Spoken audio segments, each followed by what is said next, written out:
Nope. Nope. I'm good. Oh, okay. I don't mind being diagramming for this. People will say it's AI generated. It's going to look interesting on the camera. Yeah. It should be very monotone when I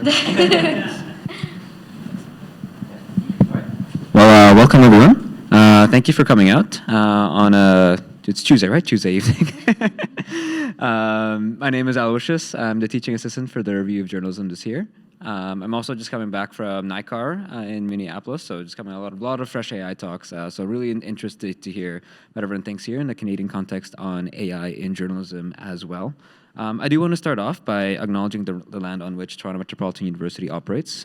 Toronto is of course, on the Dish with One Spoon territory, which is a treaty between the Anishinaabe, the Mississaugas, and the Haudenosaunee that bound them to share this territory and protect the land. Subsequent Indigenous nations and peoples, Europeans, and all newcomers have been invited into this treaty in the spirit of peace, friendship, and respect. And so I invite everyone as well, if you're joining us from different places as well, to think about the treaty territories that you're coming from as well, and the Indigenous peoples on those lands as well. So as we get started, I, of course, first of all, want to introduce my lovely co-moderator today, Sandra. Hi, so I'm one of the students from the Review of Journalism this year. I did a story that's going to be coming out, hopefully, in this year's product. It's about AI, so that's why I'll be moderating this as well, too. Thanks so much. And we'll just get started. We'll do a round of intros. We'll just read off your bios very quickly here. So first of all, we have Murad Hemadi, an AI reporter for The Logic. So Murad covers artificial intelligence, semiconductors, quantum computing, and other deep technologies. He was previously an Ottawa correspondent for The Logic, covering business and innovation policy. And before joining The Logic, he covered politics and wrote a daily newsletter for Maclean's. Okay, and then next in our panel is Sarah Thompson. She's the Chief Commercial Officer at Maine's Group. Sarah is a seasoned marketing data and media professional based in Toronto. She is an innovative startup dedicated to data evaluation and ethical supplies of data to enhance AI and business intelligence, products, and insights. Previously, Sarah held leadership roles as the Chief Strategy Officer at Mindshare, and frequently speaker on the importance of data integrity and information accuracy. Sarah was honored as Media Leader of the Year by the CMDC in 2020. Next, we have Mahima Singh, a data editor at the Globe and Mail. Mahima Singh is a data editor at the Globe and Mail with experience in AI-driven automation, machine learning, and computation reporting. She reported on politics, businesses, and global crisis through data. Previously, she automated news at the Canadian Press and worked in investigative data teams at the Palm Beach Post and BBC. And finally, we have Cody Gold, product manager at the Toronto Star. Cody is the product manager and of digital reader experience for the Toronto Star, as well as the Hamilton Spec and other Toronto's Torstar Metroland newspapers. He has overseen the development of several automated news products, which create news articles out of tabular data about weather forecasts, traffic closures, health inspections, beach closures, real estate prices, and election results. And he is currently working with the newsrooms at Torstar Metroland to identify how generative AI can improve the quality and impact of their journalism. So that's our panel. Please give them a warm welcome, please and thank you. And just to make sure, can everyone in the audience hear us all right? Okay, great. And Sandra, if you want to start us off. Okay, so to start off, a really easy question. How would you define AI? In 1 minute or less. Sarah, do you mind going first? Oh my God, this is 1 minute or less. I'm going to take it from the data angle of things. To me, AI is modeling that is applied to data in order to make sense of it, to streamline it, and to derive insight. Sometimes it's used for operational efficiency as well. The one thing that I would also say about the current application of AI is we often forget the data component of the journey that we're currently on, especially when it comes to journalism. So I look forward to hearing everybody else's answers. But my perspective on this is that we often forget the actual supply that's feeding into what is happening in these guys' organizations right now. Mahima will go next. Sure.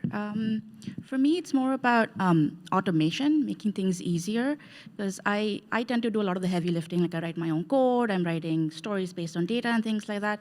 So when I think about AI, and again, the term is so new, it's very specific to what's happening currently in the world. I've been using it since like 2010, and back then we called it machine learning. But it was basically something to help me make sense of a very large data set and help me, basically automate mundane tasks and analyze things faster. If that's that. Cody? The only thing I would add is that, I mean, AI is huge. I would say what most of us are probably most interested in is generative AI, just like the rise of chatbots. And what they are is, I mean, probably not the right person to explain this, but they are predictive speech machines or creators of other kinds of content using vast libraries of information, including news articles. Murad, anything to add as well? We made a little pact not to echo, so I'm going to try not to do that. I think the point about predictive speech machines is the most important for this this context, because essentially what they can produce to this point is reflective of what they have seen. AI is not very good at entirely new contexts, and there's not really yet intention, which, as we're talking about some of the sort of liability that it creates if you're allowing AI to write work that you intend to publish, intention matters a lot as a journalist.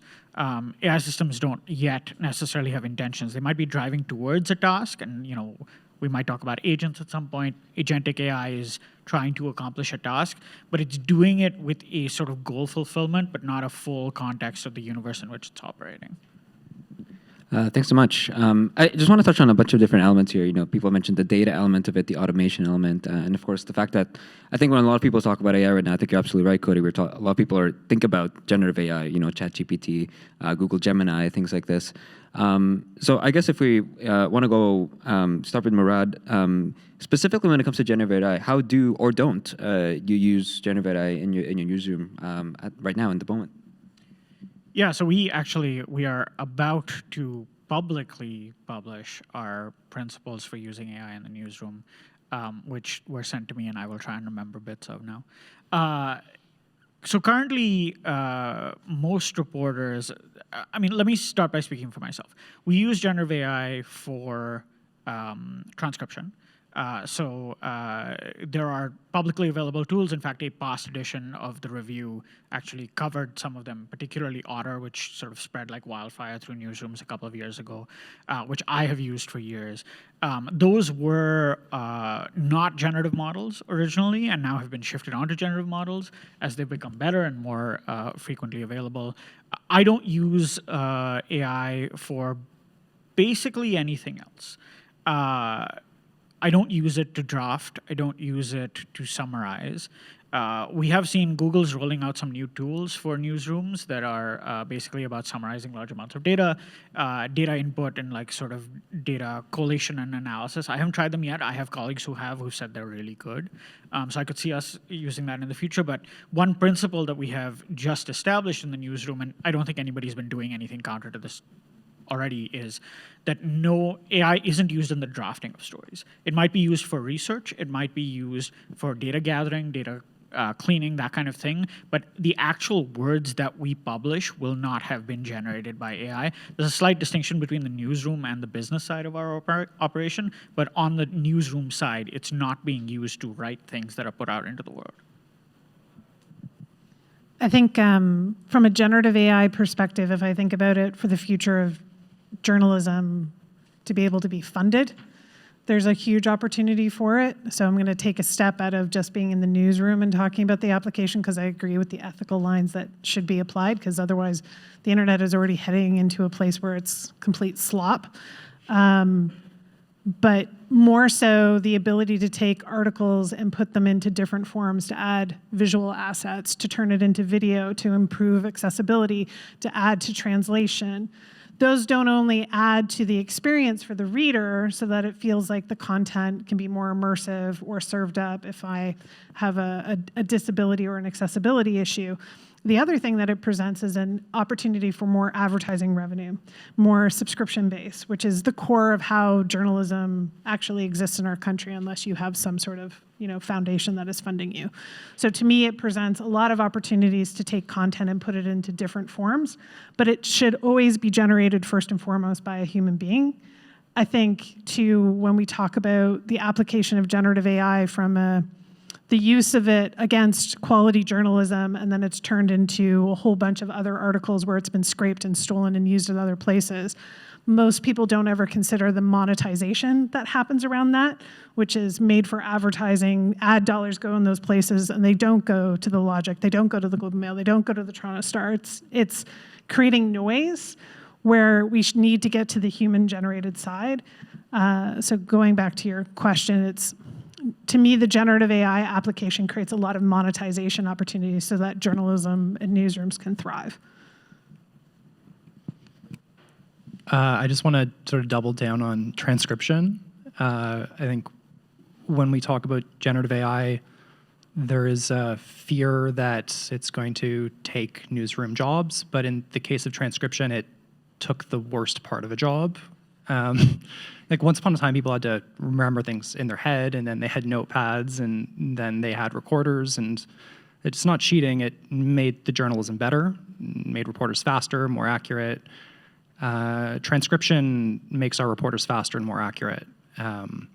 They have to read and listen to the transcription to make sure that it's not making mistakes, and they frequently need to correct those mistakes. But that is still so much faster than listening to a tape recorder and writing it out by hand or typing it into a computer, and frankly, less prone to mistakes. So it's sort of a way in which the newsroom our newsrooms have embraced generative AI and are reaping the benefits. Yeah, at the Globe, we put out a policy pretty early on, and we've been following that. And basically what it says is that you can experiment. We're allowed to do, we're encouraged to experiment, whether try new things out and stuff like that. But as long as we're not surfacing anything to the public without an editor's sort of like overall approval, without it going through a rigorous editing process that happens at the Globe and Mail. I was just in a 3-hour editing process in the morning. But so everything we do will go through as rigorous as the process as the Globe and Mail has set a standard. But coming back to what I do with generative AI specifically, I work in the data team, but we also work very closely to the visuals team. And it's been a huge sort of like debate within the visuals community, like creating fake information, misinformation, videos and things like that. And they're struggling very hard to be able to like prove that one certain image is real or has it been created by an AI. So we have sort of like a disinformation team that is using AI the most, I think, in the entire editorial space of it, the news space of it, is where they're using AI to sort of like demystify AI itself. When I use AI, I'm using mostly ChatGPT to do sort of like code translations. We're 3 people on a team, and all 3 of us have very different skills. I code in this language called Python, and the 2 other people code in this other language known as R. And there's sometimes like a difference in how you do this for loop or whatever. So then that's when we would use like ChatGPT, be like, hey, can you take this code, convert it to like an R code or a Python code and stuff like that. But then again, we're trying to make sure we don't put any proprietary information into any of these AIs. So we'll only put like bits and pieces of the code. It's like, can you convert a little bit of this? And another thing that we've been experimenting with is it's all public information. So again, reiterating, never putting anything that we get like through a freedom of information request or anything that's like non-public. So if we get like I get huge data sets. I work with like terabytes of data. So for me, it's going back to the automation idea. It's like, it'll take me like a couple of like days maybe to like go through all this information and get it right. But if I run it through ChatGPT, or we use Copilot as well, we like love to experiment, I can sort of like say, hey, I have this like have this corpus of documents. Can you take this and convert it into a Google Sheet or convert it into a JSON or something that I can then use in, in my own code? So these are the basic ways of how we're using it. Adding onto the transcription aspect, we have our own internal tool that we've built, and we've been using that. So we have not been using generative AI currently for transcription because we have a pretty good thing that's been working on its own. But yeah, that's all I just wanted to add to the transcription. Add two more things to this that I think are often overlooked. We always end up talking about large language models when it comes to AI, but we never talk about RAG, and we never talk about small language models. And those are two distinct things that actually can serve newsrooms really well when it comes to fact-checking, looking at historical stories and articles, and researching what is actually in the archives. And could you just define those two things quickly for the rest? Small language model is taking basically applying something very hyper-specific to a domain expertise. So say you're an economics reporter and you want to know all of the economic history and articles that have been reported within your walls of your organization to be able to fact check, look at the history, who are the past journalists who have studied it. A RAG model is much more of a real-time, taking pieces of things that have been created in history and pulling it together for you to make sense of it again. It's especially valuable when you're trying to do like a summary of an issue or looking at something like politics right now with if you want to have everything that was on Trump for the last while and you just give me all of the sections and all of the paragraphs of it and pull it up and make sense of it for me. It's taking what is existing versus putting things into the public domain or into an external provider of outside your organization. I think all journalism, and I think every one of these organizations does a really good job of this, of protecting your asset. As soon as you put it in an external LLM, you are training that model, not something that's proprietary to you, and the intellectual property of it is actually in the model and in your data. So the more that you put externally, the more value you're creating for another business, like Perplexity, like Claude, like Mistral, like any of them. So it's a question of like protecting your asset, but using what is capable in the models to make your organization smarter and quicker and more efficient. So we just talked about what AI can do. Can we also talk about what it can't? According to a question I asked it today, it can't see past April of last year.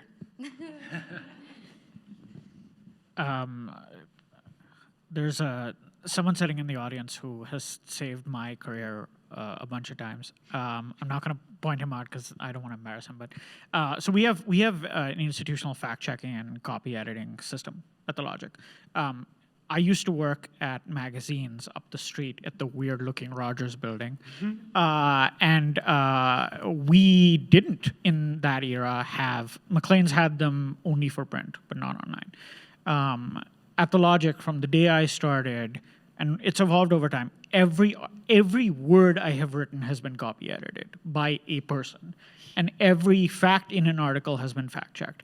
And our fact checkers have found things that are not just things that I got wrong, but things that were wrong in the article I was referencing from some other outlet that was published like 6 years ago.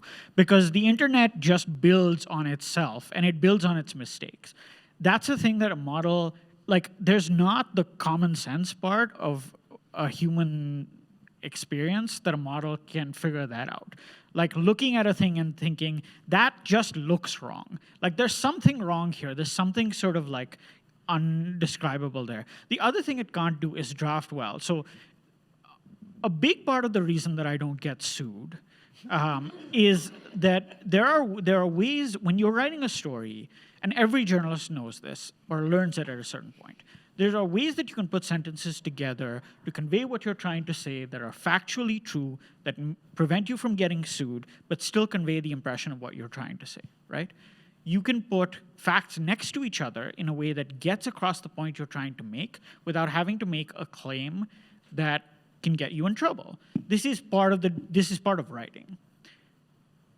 I do not trust an AI model to do that. There might be a point at which it understands that nuance of language, but if what it is a prediction machine, then all it's doing is predicting the next most likely word, and the next most likely word is not necessarily the subtle like transition that you need to make a point. And so that's why I don't use it in drafting beyond the issue of the proprietary nature of it. Just to add to that, more fundamentally, chatbots, generative AI can't go to the scene and talk to people, can't build relationships, work with sources, come up with novel ideas. These are like the fundamental things that reporters do. And I don't see how even a really good chatbot could ever even approach starting to do those things.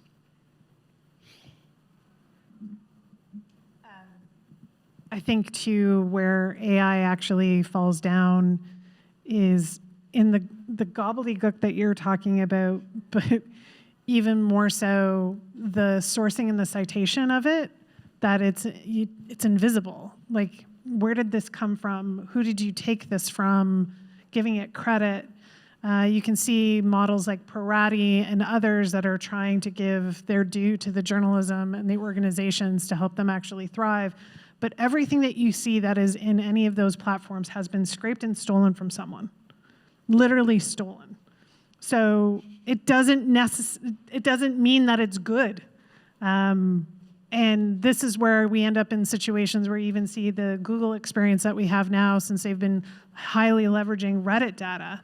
The amount of misinformation that is on a platform like that is now presented as fact just propagates a whole other problem of mis and disinformation and what is truth and all of those things that you have to go back to the source. And I agree with you. There's no sentient AI walking around in the world asking human being questions, sitting in a scrum, sitting in the audience of what it was like to watch Carney get, there's no AI sitting in the audience that can cover the feeling, the emotion. There's massive problems if we think all of a sudden, now that we see journalism organizations propping up AI and all they're going to do is spit out content, that's a monetization play. That's a disinformation play. That has nothing to do with journalism. That's just because they need to survive and they need the ad revenue that goes with it. Yeah, and I want to bring in the data aspect here. In data journalism, when I'm writing a story, I'm using numbers, I'm using specific language around those numbers, because when you write for numbers, it's very different from when you're writing when you're writing about someone that you interviewed or things like that. And most of the work I do is only numbers. It's like math, I'm running analysis, I'm running codes, all stuff I'm writing myself. And the only time I'll ever think about using generative AI is if I'm stuck somewhere, or like each of the things that I write code in, like the tools that you write in, they have their own like versions of little like generative AIs. It's like, are you stuck? Were you thinking of this? Here's like a snippet code that could help you. That does speed up things, because before I would go to like Stack Overflow and it's like, how do I do numbers or whatever? And now it's just like I'm trying to figure something out and it already knows what I want to do. It has like this rough idea of what I want to do, and it'll like say, is this what you want to do? Try this code. So I'll try it. Most of the time it works, but I want to like explain here that journalism is so case specific. Like, I'm doing a very specific kind of analysis, and having to explain that to a model and sort of like say that, no, I have 7 data sets, trying to connect them all together. It's impossible to do. It has to be so case specific, and it's there where it sort of like loses out on like the intricacies of like how important a human being on the other side of it is. Because I know what I'm looking for. The model doesn't know what I'm looking for. It can just sort of like help me a little bit here with like patch up code work. But when it comes to like the big analysis, it just, it cannot help. And I guess just to build off that as well, I mean, it's basically, when you're describing, when you're in Visual Studio or something and it gives you those next few words, it's basically spell check for code, right? So it's helpful in the same way that transcriptions are helpful, but it's not necessarily going to know, generate an entire program for you from scratch. I want to pick up from what you were just mentioning, Sarah, in terms of AI scraping a lot of content to learn. Obviously, we're here discussing AI in newsrooms, while some of the newsrooms represented here are suing OpenAI for essentially stealing content, is the allegation. For members of the audience who might not be aware, there's an active lawsuit from the CBC, Globe and Mail, Toronto Star, and a couple other publications as well. Postmedia, I think, is among them too.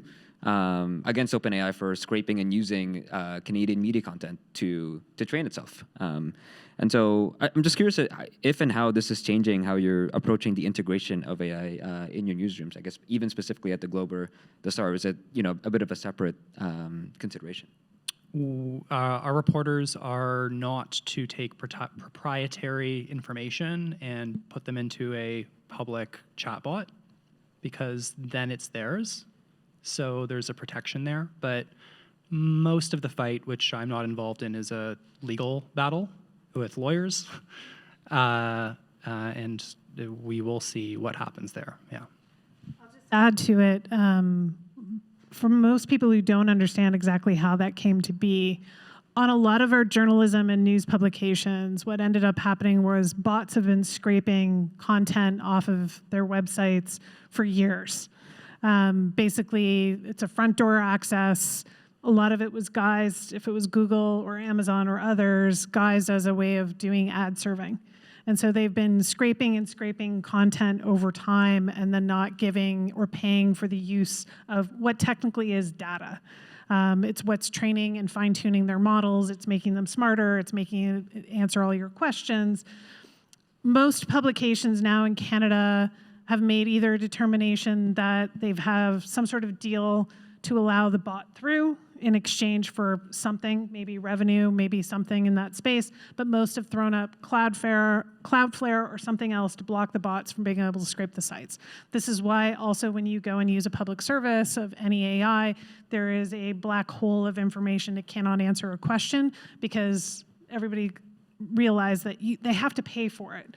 Otherwise, what they end up doing is having a business model that is subscription and advertising, which undermines what these guys do every day and takes revenue away for them to be able to fund journalism in the first place. It's sort of like you're cutting off your nose to spite your face. You need a constant stream of data to keep those AI models actually functioning and running and staying attuned to what's going on in the world. Otherwise, they're antiquated and outdated, and then people don't want to pay to use them. So we're kind of in a really interesting time where the data side of things has hit peak. There's no more to train that is high quality. We're running out of quality data because they can't freely scrape it.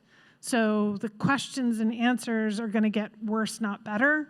So this is a really interesting, weird moment because we talk about AI as an application, but we don't talk about the source of information enough. And the source of information, like Cohere, even in Canada, has scraped and taken. Like, we have a problem where we're not paying the source, and then we're saying, thank you very much for the Coles Notes version.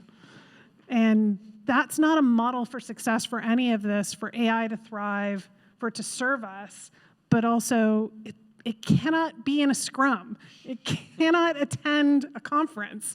So we have a problem here that needs to get solved, and you can't cut out journalism and legitimate publications, and rightfully so. Our Canadian media owners sued them, and so they should. So can I express not so much a contrarian take as an anxiety? So I don't typically have a lot of faith in audiences. And it's for a fairly simple reason, which is that like I've been covering the tech sector now for on and off for like 10 years, but like in a hard way for like 7. Generally speaking, you run into a lot of people who are very clearly very intelligent. And often operate from first principles on a lot of different things. This is a problem that's coming up in this context because a lot of people haven't, there's this whole history of copyright fights, right? In Canada, it's actually a distinct fight, and it's been a distinct fight in Canada versus the US. It tends to happen jurisdiction to jurisdiction. But people who build AI companies, at least at the beginning, were not necessarily attuned to all of that when they came in and started doing all of this. The part of your point that I would dispute is the idea that people will stop using them if they're not current. I actually worry about the other problem, which is that our audiences are going to use these tools no matter what we do. And they are, we're caught in catch-22. Right now, if you go on Perplexity and you ask it a question, Perplexity is like an AI search engine. Perplexity's claim is that because they provide citations, they're driving more people to the articles that are linked. Say that on the mic. Shit. Okay. I didn't say that. But assume that's not true, okay? Assume that's not true. People are assuming that Perplexity is getting it right when it's scraping and providing those answers, which is not a guarantee. The people who are coming to look for that. So assuming that is true, just stick with me for a second. The people who are coming to get factual information are getting factual information. They are being informed. Now, we have the hardest paywall in the world, okay? It's like I've had people from large tech companies contact me to get articles because they cannot get around our paywall. That's how good it is. But because because the bots can't get around our paywall, humans can't either, we don't show up in those results. Which means that if I break a story that's really important, right? That, on my best day, on the best day I'll ever have as a journalist, I will break a story that has an impact on something, the world. Probably not the world, but like a part of Canadian politics, a part of Canadian business. If an increasing number of people are getting their information by putting questions into a chatbot, and I am not showing up there because I am unscrapable, people will not know that. And I do not trust our audiences to go and seek out information that is not presented to them in a way that is minimally difficult for them to access. That is my anxiety. I don't have a solution for it, but that is my anxiety. I think your anxiety is a really interesting one. The problem is that their business models don't work. So they still need to get paid, and if the answers are garbage, you're gonna leave the subscription. That's also a conundrum to they're not profitable businesses right now. They're not making revenue. They're spending more than they're making, and their subscriptions are incredibly high. If you keep getting bad results out of it, you're not going to pay for it, which means their business model falls apart. I think. Do they know the results are bad? Do the people interacting with those things know the results are bad? Yes, if you're using it in a professional circumstance and you're using it to like write a policy or do a document, then yes, absolutely the answers. If you're using the public domain and you're just asking it a question like, how many Grammys has Beyonce won? That's a different use, but they're not monetizing that yet. They will be from an advertising perspective. I think when your quandary of the paywall is an interesting space where the AI can actually benefit you. There's an ability to do decisioning of this person who's coming to my website. Are they more valuable to me in a subscription, or are they more valuable to me in an advertising model? You can start applying things to have a better decision to fuel your business versus it being an all or nothing too. I agree with you on the citation component. I don't think it's in their interest to give you citations. The only way they're going to make money is the same way Netflix had to do, which is I need ads. My general perspective on this is I think people will get smart, especially when it comes to the big price tags that they want per month, to be able to use something that can't answer critical questions or has massive blind spots, and you're an expert in that field. Just quickly, I'll note that the Globe did try to do this with Sophie, right? With this tool that basically put up the paywall or brought it down depending on how likely they thought you were to convert, and they have stopped using it and sold that part of their business.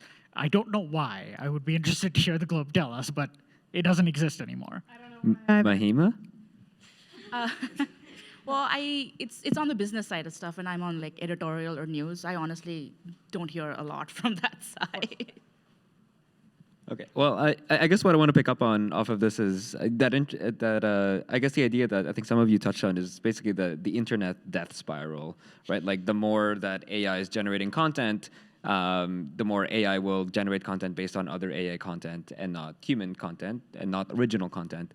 And I think as a few people here have touched on, it's very good at predicting what to do and making things based off past things, but it's not very good at making new novel things that is valuable to humans in the long term. It's slop upon slop upon slop. Right. So I guess my question is, how can we, use and integrate it in a way that I guess helps prioritize the creation of the kind of original journalistic content that we do, while also, as you mentioned, especially Sarah, like use it in a way to keep the business models afloat, especially in the kind of state that Canadian media is in terms of consistent layoffs and things like that. The issue is the supply chain, the way money works in media and advertising and journalism. And I think these guys work on the editorial side, and I came from the media side where money flows and how it flows from advertiser to legitimate publication. And in between that is a disaster of a mess of wiring. It's manifested in Google. It's manifested in principal trading and media agencies, which if you don't know what that is, Google it.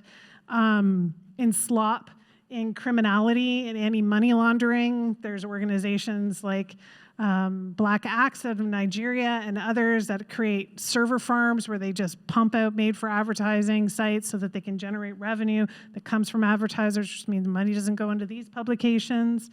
There's a whole bunch of problems with the way money flows to actual journalism. The problem that I think an individual, like the solution in that from an individual perspective is the best course of action any person can ever take is to go to the actual source. Be loyal to the publications that you actually rely on and trust, subscribe, pay for it, then it will thrive, then it will exist. But if you're willing to think that journalism is for free and this is the quandary of our lives, then we have a bigger problem. And it also goes in the range of even the last week's conversations around the CBC. The CBC is a public entity. It is ours. It is not a political football. It is something that exists where there is no news. It's important for us to have line of sight to that. It needs to exist. I think we need to pay more attention, and I've spent enough time with the Canadian government on this issue, of how money actually is and is not flowing to legitimate publishers and all the criminality and all the waste and all the volume that's going everywhere else. And advertisers need to actually care, and people in Canada need to care about subscribing to legitimate news publications. Just to go off your point right now too, like think about the ethical aspect of it. How transparent do you feel like newsrooms have to be if you are using AI? Because, for example, some people might say that if they see that AI is being used, they don't want to click on these sites. So how do you guys practice it in your newsrooms, or how do you feel like should be practiced in newsrooms? Again, we don't surface anything or put up anything that is produced directly by an AI. So it goes through like so many checks. And I think the only thing we've actually published that we have created by AI is sort of more about commentary on the system itself. So we did a series of fun quizzes that I think everybody should take. It's like, can you guess if this is an AI-generated article, or can you guess if this is an AI-generated video and podcast and things like that? And they give you a little score at the end. And also, we don't store any of that information, so you can take it again and again. So that's the only time we actually used AI to create content to put out there as is. But I think newsrooms in general, it's good practice to source everything, and AI should be looked at least from a journalist point of view, as a tool and not like an end-all, be-all of like creating content. Sort of something that helps you, that like will automate those mundane tasks like like transcribing something, or converting like large documents into like accessible, readable things and stuff like that. So yeah, definitely you have to like let people know that this is an AI generated story, if it is, or I think even now we're all experimenting. We're seeing it in news, websites and apps as well. Also, where they summarize points now, it's all AI generated. They all come in bullet points on the top. Some organizations will say this is an AI generated summary, but some don't. But most likely it is an AI generated summary, unless they have like staff that'll sit and repurpose content or repurpose this article. Reuters Institute every year does like an AI sort of like feel for like how newsrooms are thinking about AI and stuff like that. And the latest one I think is 2024, and they tested sample size of people, and they asked them, how well do you trust this article if it's written like the byline is just a human name, like Mahima Singh, do you trust this article?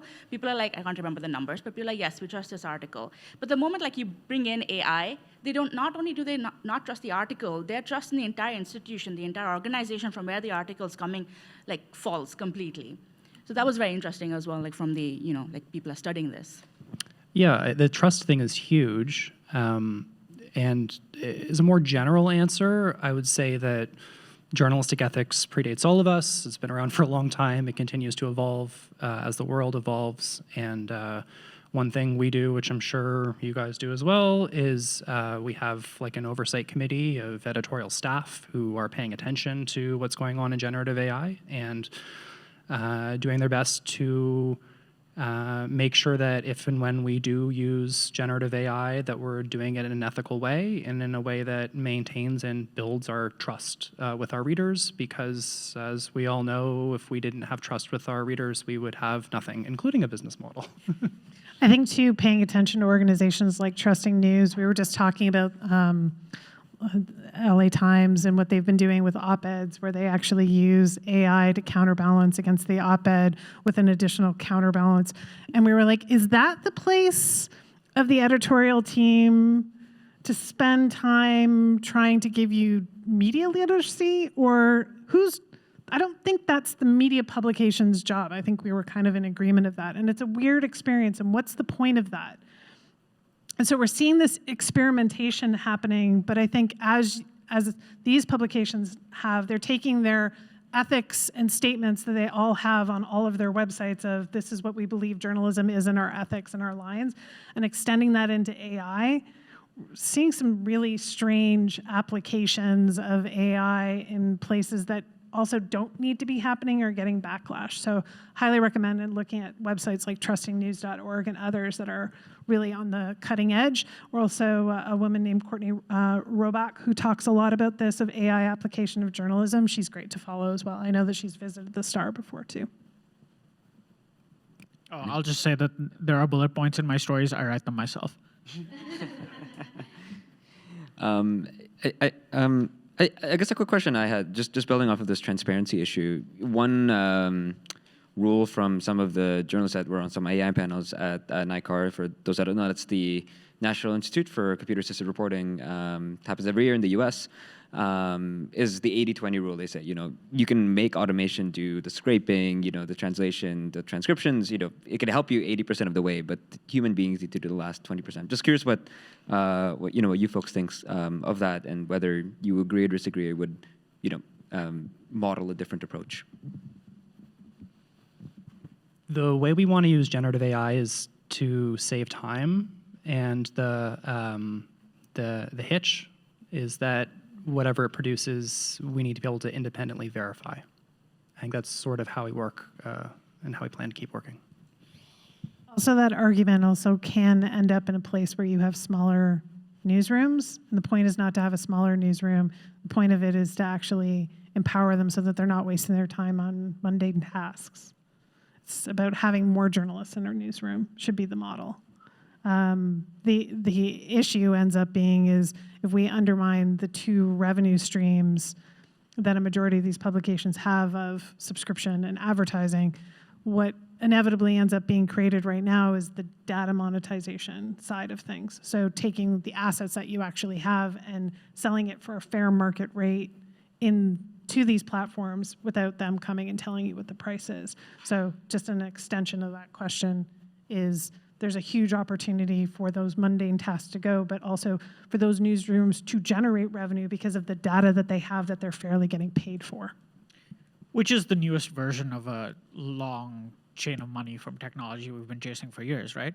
I can remember when I worked at the castle up the road at Rogers, there was a point at which Facebook was paying for live video. And God, I sat there for 10 minutes a day with Graham F. Scott, my boss at the time, lovely human being, made it all worthwhile, talking about 2 news stories, business news stories of the day. And we had a lot of fun doing it, but by the end, my mother was one of 10 people watching. And we were doing it because if we hit a certain quota and every Rogers magazine hit a certain quota, we got a certain amount of money. And that's what we did. We did it for 6 months or something. And then it turned out 5 years later that Facebook had been inflating the numbers on all of its live video, how it was inflating the number from 10, I don't understand. My mom was definitely... It was 0. You had 0. My mom tuned in. I promise you she did, because I got notes. But the point is, this model, sell your data to the OpenAI or whichever company this is it could be different. Every technological moment produces the possibility of something being different. I'm just not sure we're guaranteed that this time will be different. I think that if you understand the business and use cases of how the data is actually applied, and you work in a space where you're not trying to do the valuation yourself. This is the problem with copyright, is copyright protects the legal protection of the asset. It doesn't tell you what the asset actually was worth, the revenue potential of that asset. Also, when I look at deals like the Atlantic's done or Reddit or others, they sign these huge licensing terms over time. I have no idea how they valued the asset, but it's sort of like taking gin to a bartender, and that bartender says, we're going to share and make money together on that martini, but then they take that gin and then they put that gin in 1,000 other places where they're also going to make money that you get no rev share. To me, if you don't have an open eye to the economics of how that works, which is why I take my media experience and apply it to the data space, because I agree with you, publishers will get screwed yet again. There needs to be a translation. There's this, if you don't understand the value of what you actually have to the business that wants to buy it, then you're absolutely going to get hosed. So I generally agree with 100% with that, but you can't just sign deals because the money is here in a suitcase and I have to take it now in order for my business to thrive. You're also going to be put out of business in a year anyway. Yeah, Mahima, anything to add on that front in terms of the workflow and how it has been helping, and whether on the editorial side, as you mentioned, I know the translation and everything, or anything else that you feel you will be shifting in the future at the Globe and Mail. Yeah, it's more about making your, like removing the necessity of the mundane tasks, like trying to get rid of all the stuff that you're doing again and again repeatedly.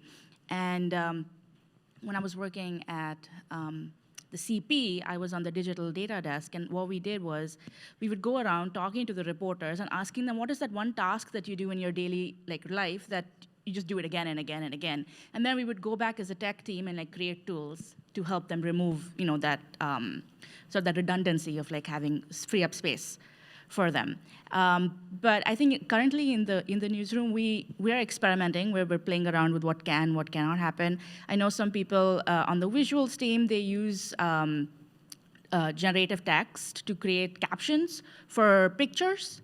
But again, it's them putting in text saying there's a man sitting on a chair, and then it's just creating small text, and then it goes to an editor, of course. And nothing is without third eyes or whatever. But yeah, I think I like that 60-20 rule, or 80-20 rule, but I think I would flip it. I would say make it 80% people and then 20% AI, where you're using it as a tool and you're actually doing all the other stuff yourself. Just to actually go back also to our last two questions, we can open up the room for any Q&A questions. You guys have anything? Just going back to what you're talking about, your anxiety of readership. Just as a question, do you truly think that AI will replace journalists in the future? And if you do, why or why not? I don't think it's going to replace reporters. I don't think it's going to replace substantive editors. I do think it will transform copy editing, already has, will continue to. I think it will transform things like web production, taking the article, putting it onto the website, making sure it's in the right places. Again, human needs to review this and will for the foreseeable future, but it's faster to review the work than it is to plug it all in by hand. Another one, we haven't really talked about photography here, but our photographers have to take their photos and put them into a database, and they have to put metadata in it, and some are better than others, and it would be much better if we had really high quality, consistent meta tags, metadata for our photos so that we can find the right one when we need it. That's too. Brad, anything to add?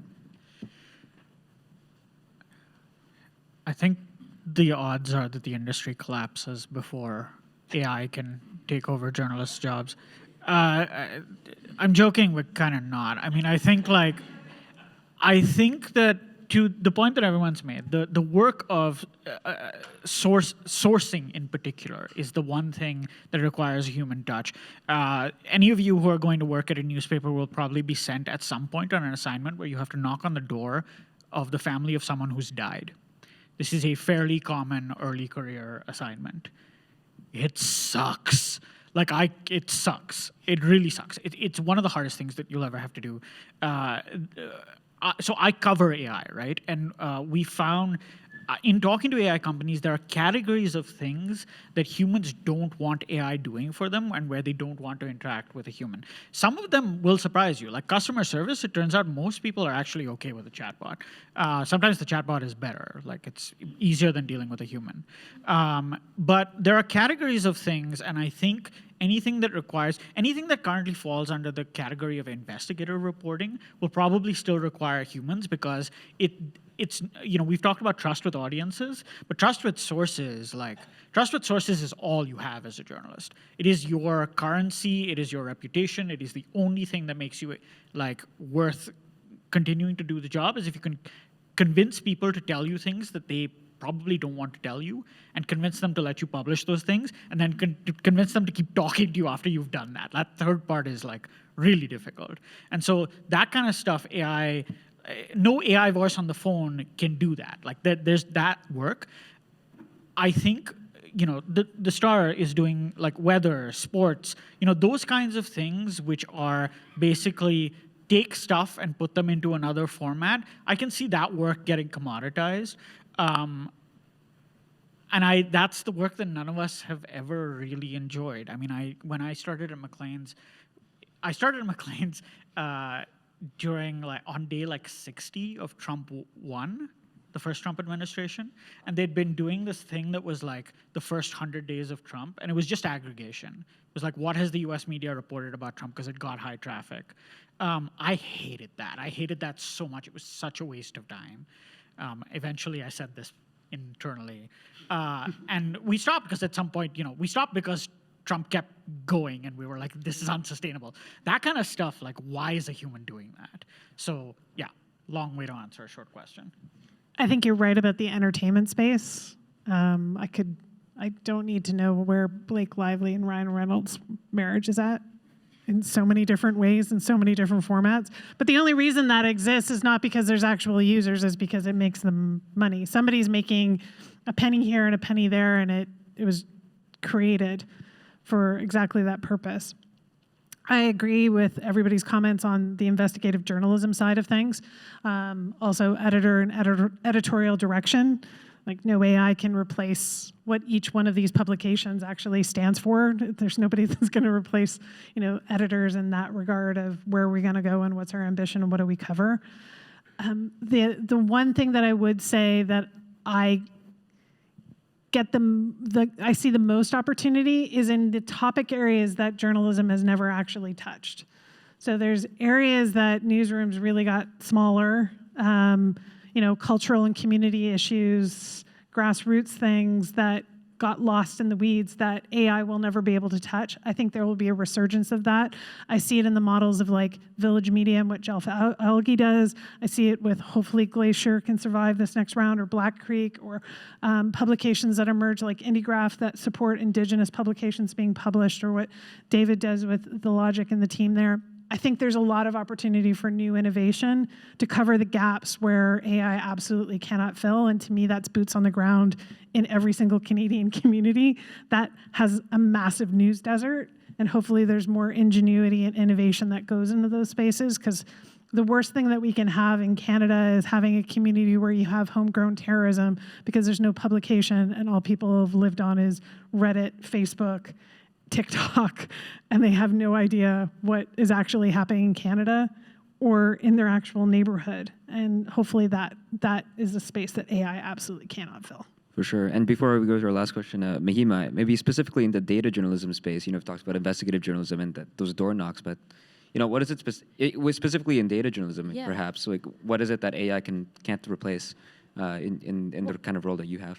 From what I've seen from my work, it's very case specific. So if I want to do a story, I kind of already have like that experience to know that, okay, this is where I need to go to StatScan to get this information.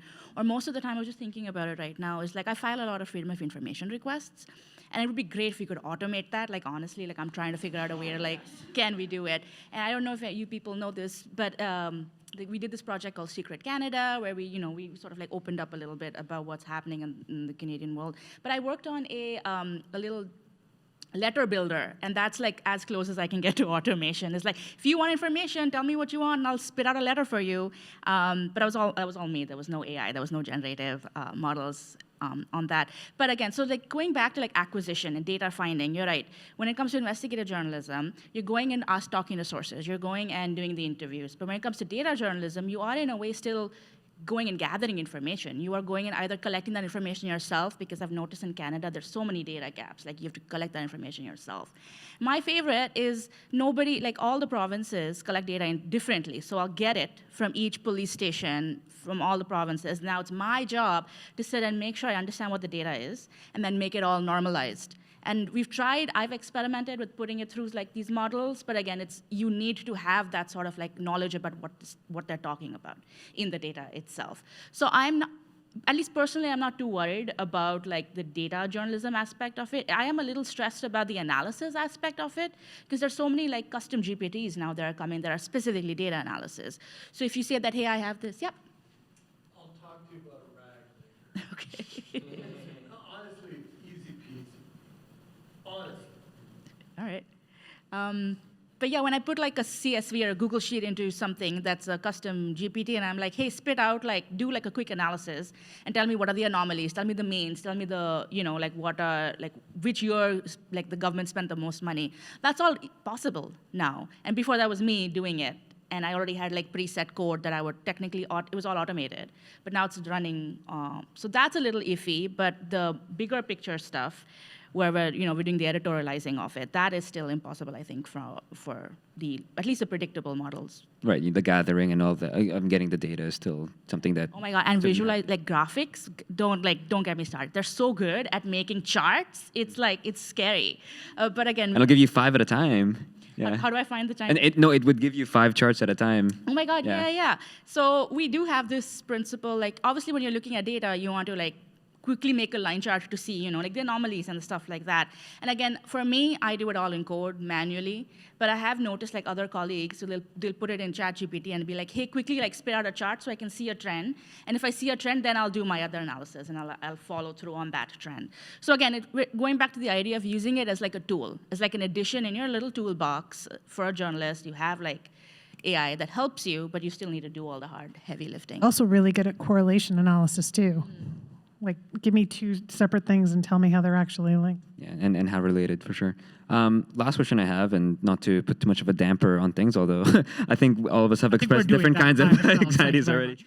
But to wrap it all up, and we'll open up to the audience right afterwards, is, with all of this in mind, and given this, the state of newsrooms as well, and the business side of things too, as well as the political context that a lot of newsrooms find themselves in here in Canada. What are the risks of news outlets and journalists not embracing AI at this point? And do we even have a choice? If we need to survive and be more productive and bring in those kinds of ad revenues, like, is this something that we're going to be forced to do at some level in the next couple of months or years?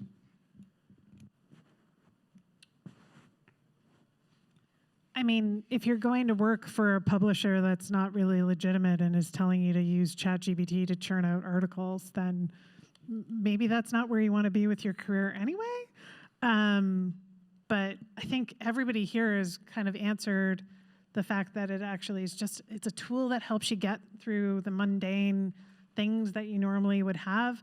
I think the application of it to each one of these publications' own data, I think the government needs to catch up to make that more accessible so that you can answer questions, because I'm with you on like, oh wow, I have to peel down 1,000 files from StackScan, and isn't that fun? And then the other part of this is that the modeling will continue to get more sophisticated over time and will continue to evolve to getting to a better answer. But I don't think the future of it is in the LLM space. I think it actually is in reg models, and I think it's in smaller language models that are bespoke to specific industries where data sets need to be robust and answer questions and be a better service so that journalism can actually answer those questions and then go and do the boots on the ground asking the questions about why it is the way that it is. I think the job is going to evolve a little bit differently, but I don't think it's going to replace journalists.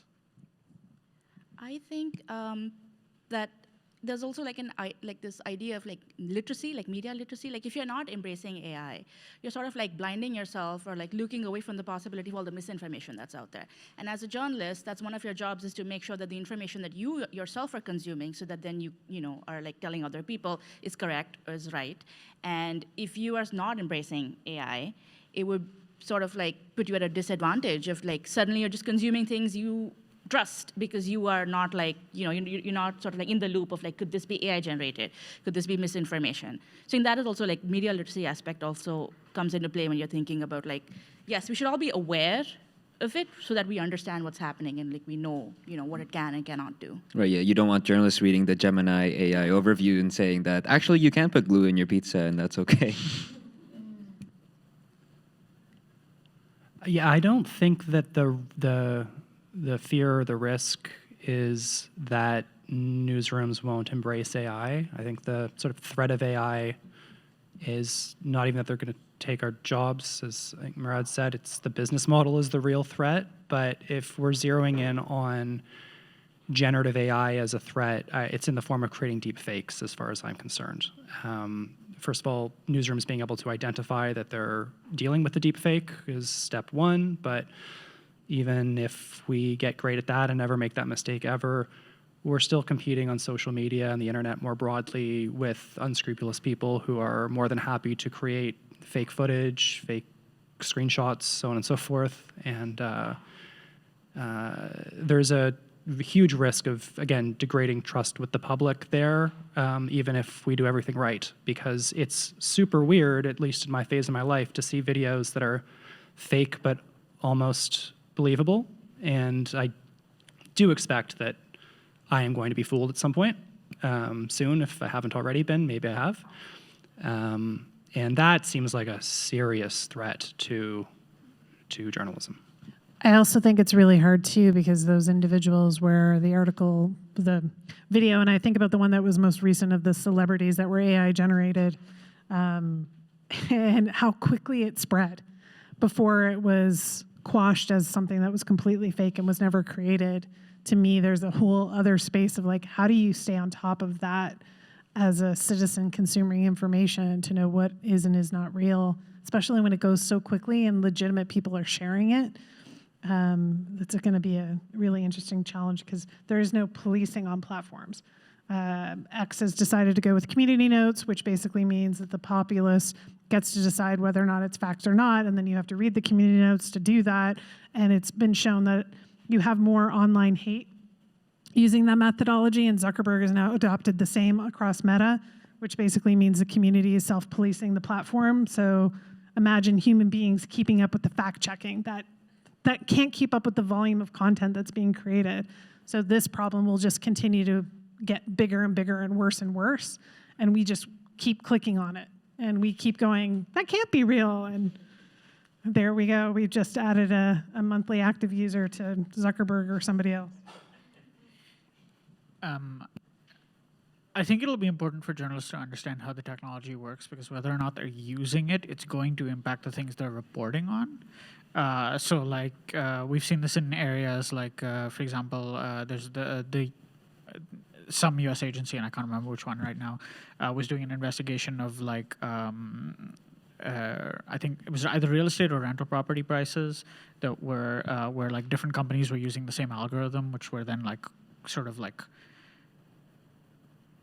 not overtly colluding, but like when you use the same algorithm and it's using all of your data, you sort of triangulate to similar prices. I think this was a ProPublica investigation. I forget the name of Right, the, yes. yeah. Right, and so that's the kind of thing that, like, I mean, the fact that it was ProPublica, which I forgot, is a good case of this, because ProPublica has been at the forefront of understanding how technology affects markets for years. Like that, this is some of the seminal reporting that they've done. So like, quite often now, and you know, I am an AI reporter. Understanding how this technology works is like 80% of my job. The other 20% is like explaining that to other people.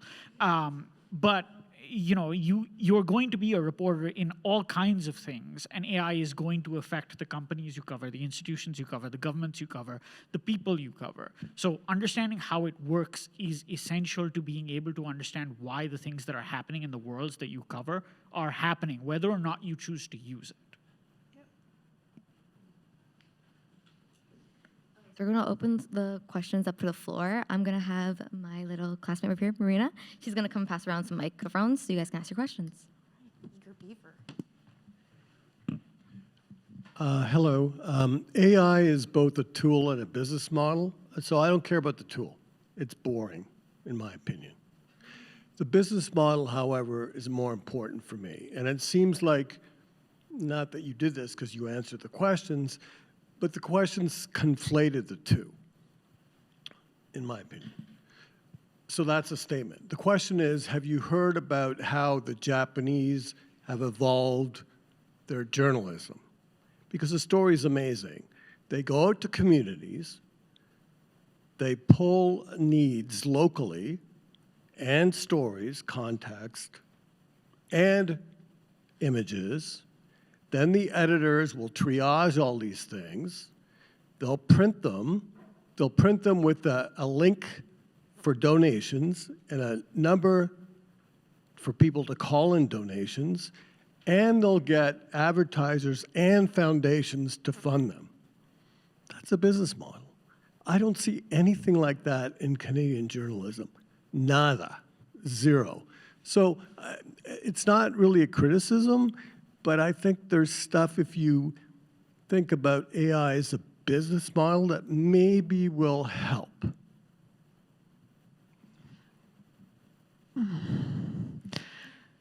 The Japanese culture is very different in that regard than the Canadian culture, especially with how we've treated news and news organizations historically, especially for the last 30 years.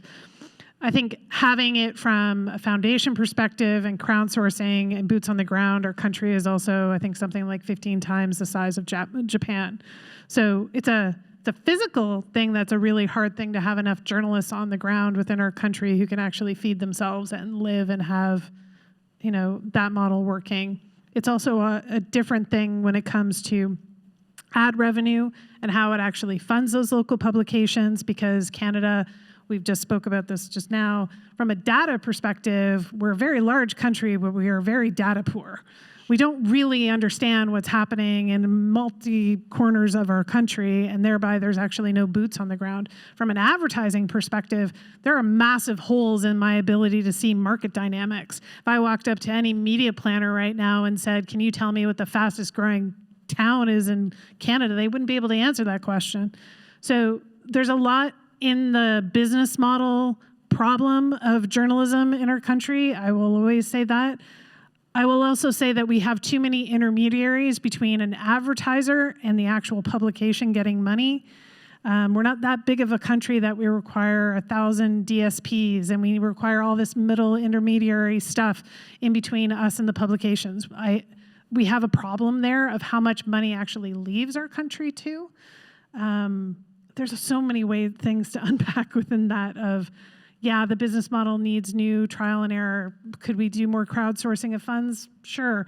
Who's going to fund the journalists? Most journalists and newsrooms have been shuttering, not opening. We have TV broadcasters that are probably the most well-trusted within every community, but we're shuttering those too. Bell's business model is now under threat. So is Chorus's, so is Rogers, all because more dollars go to YouTube than they actually go to our broadcasters anymore, even though viewer habits haven't changed. There's so much to unpack of the dynamics that are happening in our media ecosystem that there's not one solve. That being said, the project that I'm currently working on is doing the proper measurement of the Canadian contribution of all media in all facets of our country to our actual GDP. That research will be done in 6 months. It is funded by Glacier, CBC, Pattison, Friends of Canadian Media, Canadian Association of Broadcasters, a few others as well that are all funding this research. The reason why it's important is because our ad incentive in Canada is completely broken too. It doesn't help when we have the federal government of Canada set a precedent where they're willing to put $100,000 into Meta, but they wouldn't walk over to the Logic or the Toronto Star or the Globe and Mail with the same amount of money and say, what would you do with that money? We have a fundamental problem. But all of this is to say is that if we don't understand the economic impact of our actual owned Canadian media system as a natural resource to our fueling our economy, we're going to continue to write really crappy policy, and we are not going to incentivize advertisers to change their model because they're not incentivized to change their model right now. It's much cheaper to go through Google than it is for me to walk over to the Toronto Star and put an ad in. It's just cheaper because that's the way the economics is currently work. So to unpack your question, there's a lot more that facilitates the problem that's happening in the media ecosystem in Canada. Sorry, I could go on about that for days.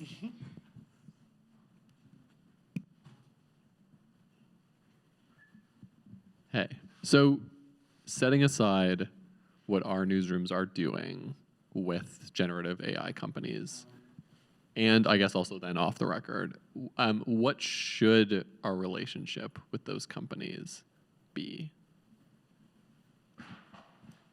You mean like the Perplexities and the others? Yeah. I think I know. I think your answer is going to begin with hostile, which I think is good. But I'm just interested in what, like, Throw up walls, yeah. protect your assets, but spend a lot of time on the business and use cases of how the data is actually applied and the monetary amount that then should be applied to it. The blind spot is that you are a seller, that I use this analogy. It's sort of like somebody walks up to your front door and says, I'm going to buy your house, but you have no idea what the comps are in the rest of the neighborhood. You need to understand what the market value of the data that you have actually is, its worth, and negotiate on those terms and not take the bully offers or the first offer. You need to know how to monetize the data to make it accessible. The other part is it's your asset, not their asset. So how you protect and put the measures in privacy and compliance against it to make sure that your asset isn't used in nefarious ways. There's some really interesting new technology companies too that are now policing that so that you can have your data and a deal signed up with any of the LLMs and even the SLMs that are now appearing in very specific spaces like financial services has their own models that they're building to help them understand investment decisions. But there's tech in that will help police it to see and detect when your copyright or when your data was used outside of the legal agreement. To me, there's really interesting spaces to protect your asset more. But if you don't understand the value of it or the market value of it, you're just going to sign deals because of desperation. And that's my biggest concern right now for Canadian publishers is that they're so desperate that they'll sign these deals because it's cash influx right now. But 2 months from now, 3 months from now, all the media dollars are going to start going to those platforms because that's where the audience is going to start shifting. That's my concern. The only thing to add is that in terms of the relationship, they should be paying us for what they already took. And that's a huge part of it. Yeah. Yeah.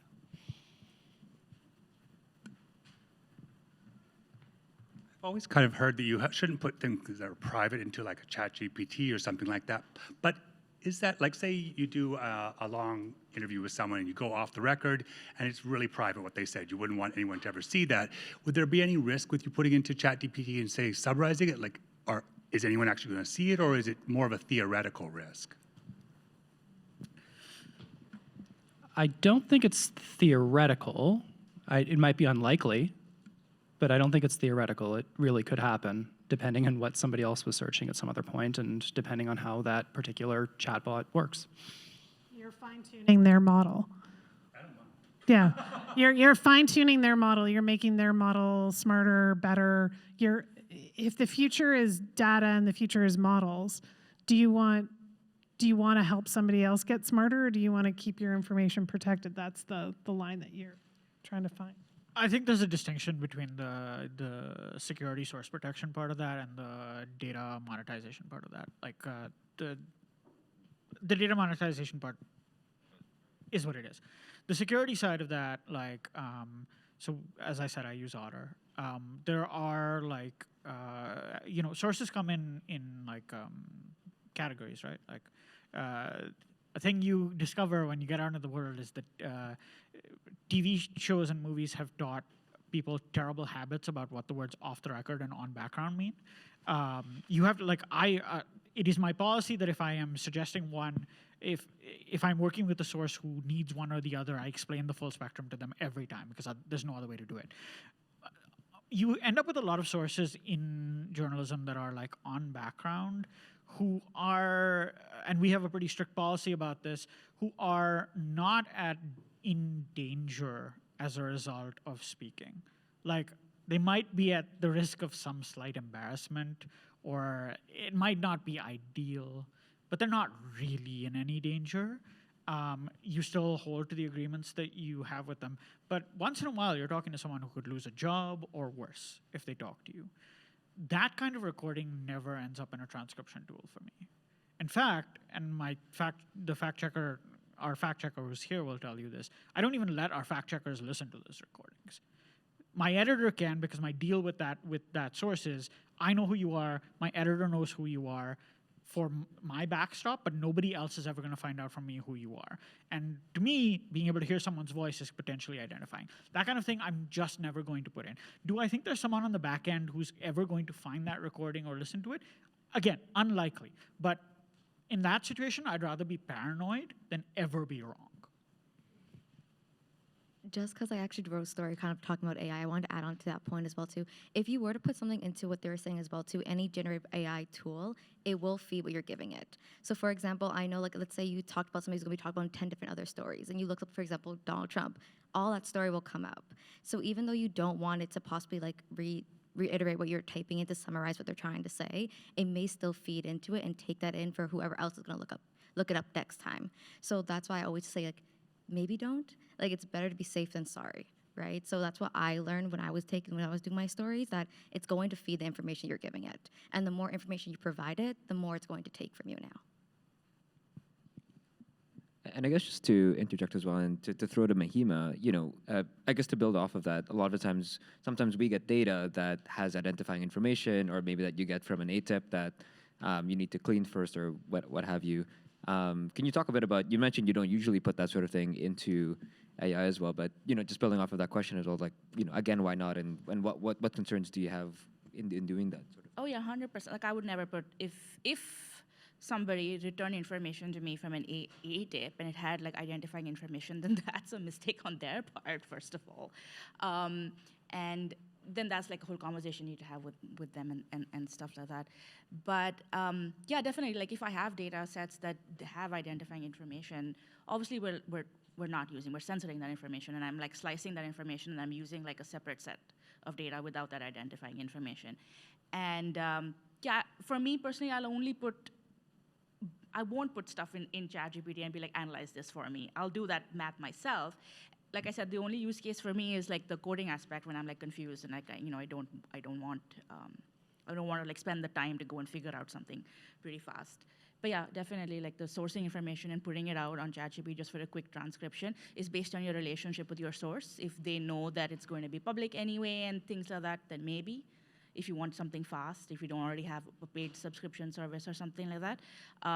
But it also depends on like the tools that you're using for the interviews. Like, sometimes if you're doing like a video chat or a WebEx or whatever you use, they already have inbuilt transcriptions, so you can like just extract that information that's already done. And I don't know what happens to, does it get stored on like a Zoom server somewhere? Like that video recording? I don't know.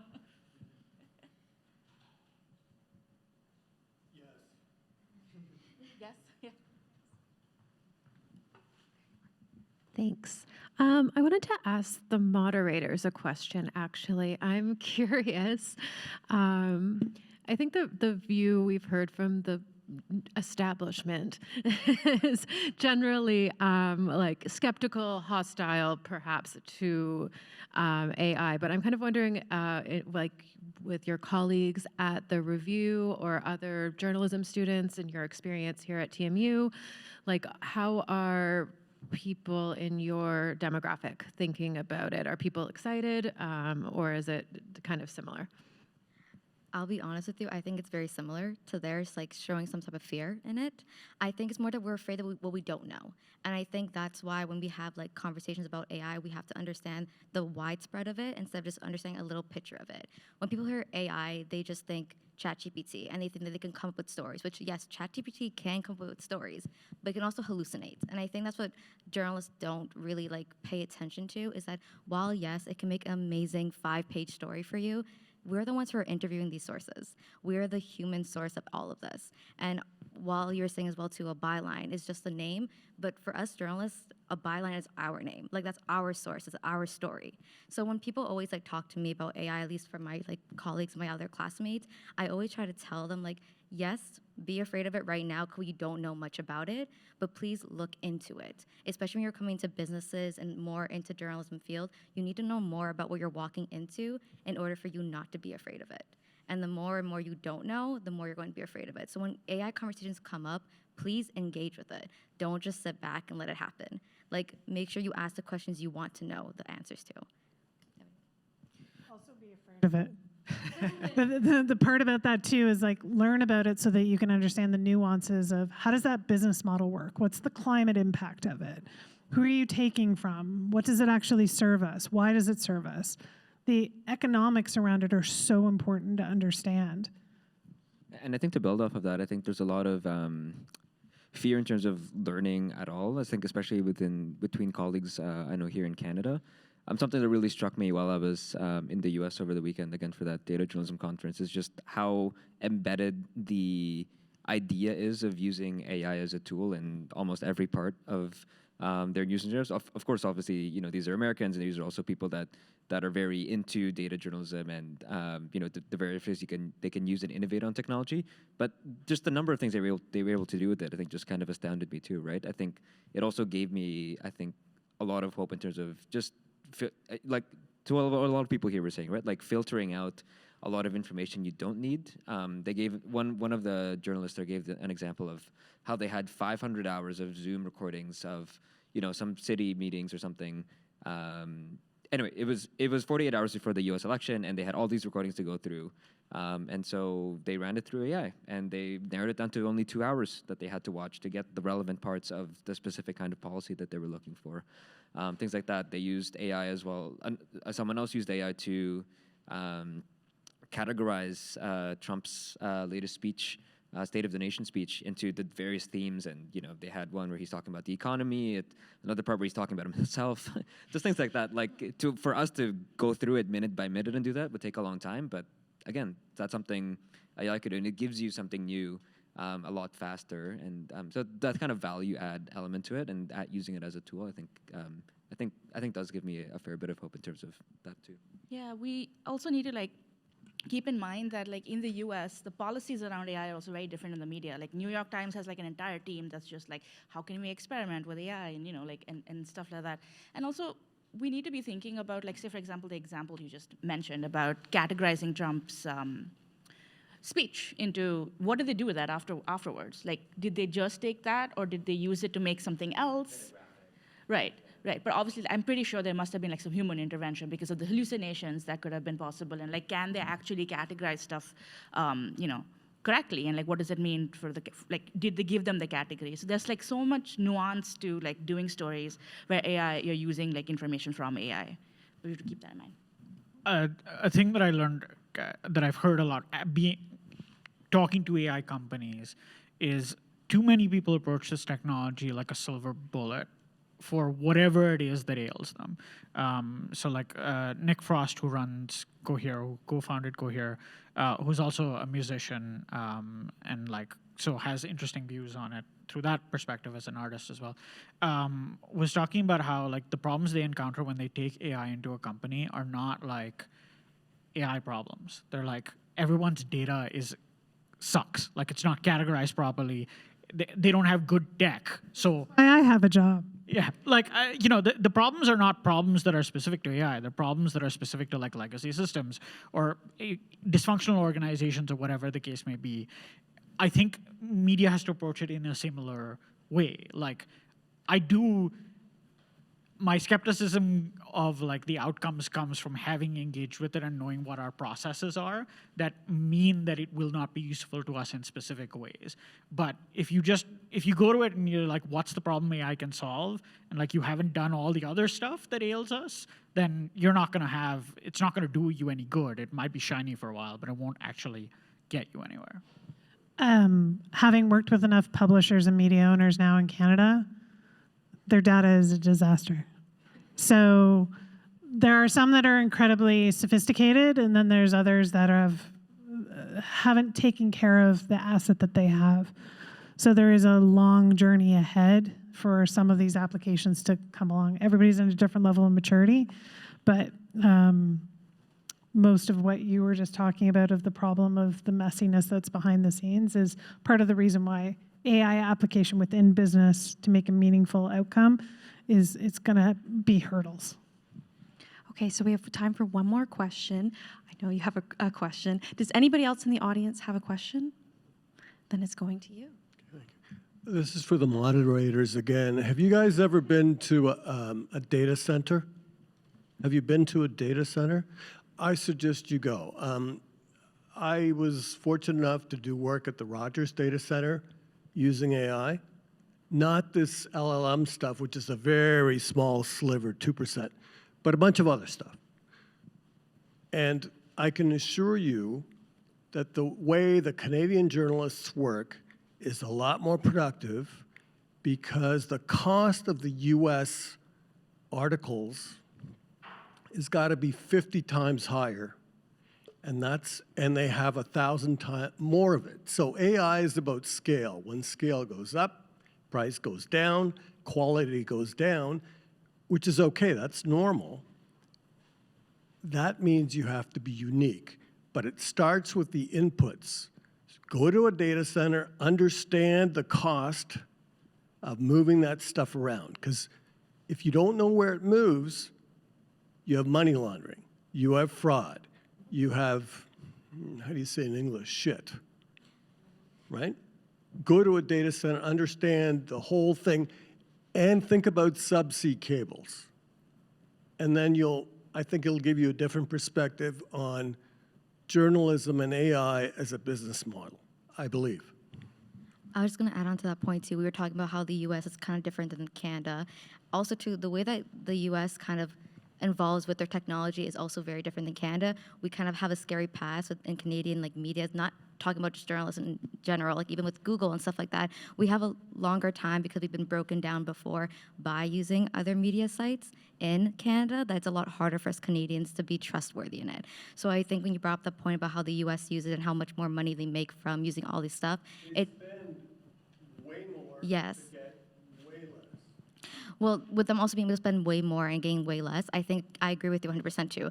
I feel like Canadian media sites are doing a lot more and they're not being seen behind the scenes of doing all that. And I think that's what we should start also focusing on too, the more we get into this conversation, especially when AI starts to possibly implement themselves more into our journalism field. I think we should be able to understand that there's people behind the scenes that we need to take credit about and also not let them lose their jobs behind it. So I think having these conversations about that as well too is what's very important. Yeah, no, I think Sandra got it. I'm mindful of time, but I want to give everyone one more chance to say any final thoughts. Maybe we'll go from Cody this time, up the chain. Thanks for having me. I'm sure we'll continue to be having conversations like this for a while, and I'm sure my opinion will evolve, all of ours will, but this was fun. Thank you. I want to say that, at least from the journalist point of view, I love to experiment. I love to see what's out there, how we can use it, all the custom GPTs, I'm making my own, and even just in my own personal life, I'm really embracing AI, and then seeing if I can use that in the work sphere to help make decisions for my stories and my work and stuff like that.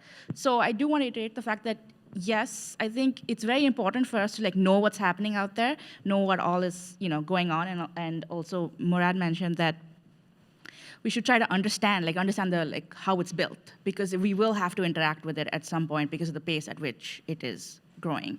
So it is here, and I think we all need to be able to make a relationship with it. I don't know if that's going to be adversarial or if it's going to be subservient, but definitely we need to interact with it and not be astute and be I'm not ever going to touch ChatGPT, or I'm never going to play with these tools. I agree with what everybody said. I would add another layer to that of the one thing AI can't replace is critical thinking skills. So you still need to apply your own human brain to what you're reading. I mean, I think the thing is the same as like, I think young journalists or early career journalists have been told for decades now, which is find a thing that you can do that you care about that other people don't or can't do as well. Like that's a thing that differentiates you not just from AI, which is handy, but from also from other journalists. Yeah, that's sort of core to the sticking around in this industry, regardless of what the technology is. Thank you so much, Murad. Sarah, Mahima, Cody, a round of applause for our panelists. Thank you so much, everyone, for coming and supporting the Review of Journalism. We have a few swag bags that we'd like to give you. Feel free to stick around. We still have some food, drinks, coffee, tea back there. And feel free to chat with our panelists and network. So thank you all for coming. Thanks again. Thank you.